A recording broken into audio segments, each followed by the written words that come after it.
Bonjour, heureux de vous retrouver en direct du Salon de l'Agriculture sur le stand Village Semences pour parler d'un sujet vital pour le futur de l'agriculture française, c'est celui bien sûr de la politique agricole commune. Il sème la panique sur la scène politique américaine, je veux évidemment parler de Donald Trump, mais il s'est lancé aussi dans un bras de fer avec les Chinois sur le front de la guerre commerciale, et maintenant c'est les Européens qui sont dans la ligne de mire. Pour en parler, Frédéric Courleux, bonjour.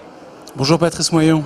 Vous êtes ingénieur agronome, vous êtes directeur des études du think tank Agriculture Stratégie. Un épisode récent, il y a quelques mois, Jean-Claude Juncker, lors d'un sommet avec les Américains, avait réussi à extraire l'agriculture des négociations commerciales. Et visiblement, Donald Trump revient par la petite porte avec des taxes anti-dumping imposées sur les olives espagnoles. Expliquez-nous en quoi ce petit marché des olives espagnoles exportées sur le marché américain pourrait déstabiliser l'ensemble de la politique agricole commune. Tout à fait, l'agriculture est en train de rentrer de plein pied dans la guerre commerciale. Vous avez parlé du sommet Trump-Juncker en juillet, on y a malgré tout parlé agriculture via la promesse d'acheter plus de soja aux Américains. Mais le principal, c'est effectivement l'affaire des olives espagnoles. Les Américains ont mis en place des taxes anti-dumping sur cette production parce qu'ils nous reprochent en fait de dumper les marchés internationaux avec nos aides découplées. Alors les aides découplées, c'est quoi exactement? Les aides découplées, c'est au cœur de la PAC, c'est 70% du budget de la PAC, c'est les DPU, les DPB. C'est le résultat de 25 ans de réforme de la PAC où petit à petit les subventions ont été versées aux agriculteurs indépendamment de leur choix de production et aussi indépendamment des prix. Est-ce que ça veut dire que les Américains considèrent aujourd'hui que l'ensemble des aides directes versées dans le cadre de la politique agricole commune sont selon eux illégales dans le cadre des relations commerciales? C'est une remise en cause complète du principe de la boîte verte à l'OMC. À la fin des années 80, on s'est mis d'accord entre Européens et Américains pour définir une discipline. Il fallait que les aides soient petit à petit découplées. Les Américains ont abandonné cette logique de découplage dès le début des années 2000. Nous, on y est encore. Malheureusement, c'est au cœur de notre politique agricole commune, c'est au cœur de l'inefficacité de notre politique agricole commune. Et parce que ce principe du découplage, qui est de donner des aides, peu importe le niveau des prix, peu importe le type de production, fait qu'aujourd'hui, la PAC est largement inefficace en cas de crise de marché et aussi pour la transition environnementale. Alors, qu'est-ce qui peut se passer maintenant, puisque les Européens ont décidé de répliquer en introduisant une action devant l'Organisation mondiale du commerce? Est-ce qu'ils ont une chance de gagner? Aucune. Aucune? Aucune. Il y a déjà les principes de base de ce qu'est une aide découplée. On ne respecte pas l'indépendance par rapport aux facteurs de production. Si un agriculteur s'agrandit, il va avoir plus de DPU. Donc il y a un couplage avec la surface. Déjà là, ça ne passe pas. Et en plus, il y a un certain nombre de travaux d'économistes qui ont montré qu'effectivement, les subventions avaient un effet sur la production et les échanges. Et voilà, il ne faut pas se cacher derrière notre petit doigt. Quand la moitié des revenus agricoles européens sont constitués de subventions, il est vain de prétendre qu'ils n'ont pas d'effet sur la production et les échanges. Pourtant, le commissaire à l'agriculture européen, Phil Hogan, se dit sûr de gagner. Notre commissaire a été sûr de beaucoup de choses pendant son mandat.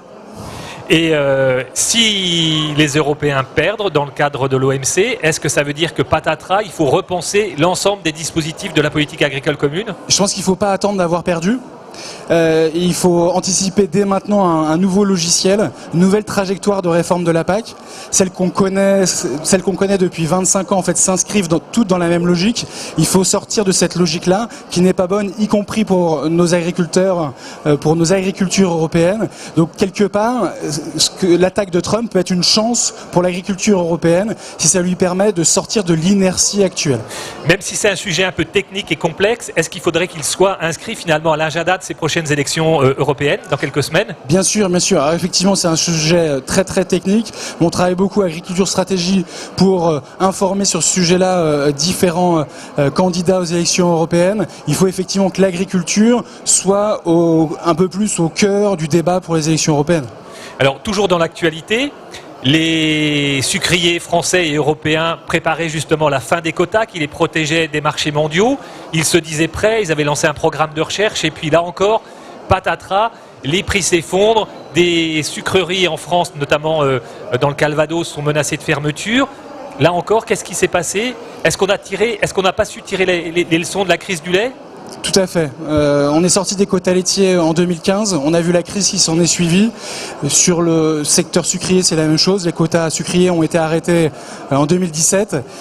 Il faut à tout prix utiliser les mesures de crise telles que celles qui ont été utilisées en 2016 sur le lait, maintenant sur le sucre. On a fait des chiffrages. Ça devrait coûter 120 millions d'euros, ce qui est très faible au final par rapport à l'ensemble du budget de la PAC, pour réduire d'une quinzaine de pourcents la production européenne, ce qui permettrait de sortir de la surproduction et ce qui permettrait de sortir aussi de l'effet de dumping que l'Europe contribue à faire vis-à-vis de nos partenaires internationaux. Aujourd'hui, l'Europe est un facteur de déstabilisation des marchés internationaux.